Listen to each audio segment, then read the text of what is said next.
Kuelekea Shimsemita tuko tayari, kwa maana kwa mwaka jana hatukufanikiwa kufanya vizuri kama jiji. Kwa upande wa football tulijifunza, tuliona, tulifanya tathmini kubwa na tumerudi, kwa maana ya kwamba tuone mwaka huu tujihakikishie kama michezo mingine ambavyo tulivyokuwa tumefanya, kwa sababu ukiwa unaizungumzia Dodoma Jiji inakuwa ni fahari ya Watanzania. Sasa ili iwe katika ufahari ule ambao tunautaka, tuko tayari kwa kila kitu. Tumeiandaa timu katika maeneo mengi, wachezaji wako imara, wameimarika na wanahamu sana kwa ajili. Mwaka jana hatukufanya vizuri, tulipotea mapema sana kwenye ngazi ya kundi tu. Kwa hiyo tulijipanga, tukaona na tuko tayari. Mwaka huu tuko kamili, tumejiandaa zaidi mwaka jana.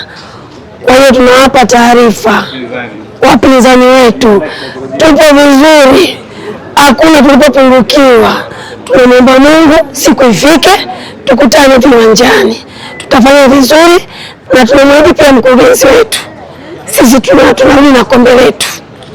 Kama kawaida yetu, watumishi wa jiji la Dodoma huwa ndo mabingwa ambao tunachukua vikombe vyote kwa mshindi wa kwanza na tunakuwa washindi wa jumla.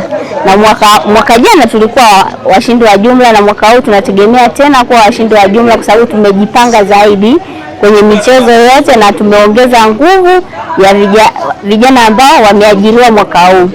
Na kwa michezo ambayo hatukushiriki mwaka jana kama kamba, mwaka huu tunashiriki, drafti tunashiriki, kila mchezo. Hamna mchezo ambao tunaweza kuacha, kwa sababu tuna morali, tuna hari na tunaweza kushinda michezo yote bila kipingamizi chochote, na wanatujua kwa sababu Dodoma Jiji sisi ndio fahari ya Watanzania. Lazima tuonyeshe kwamba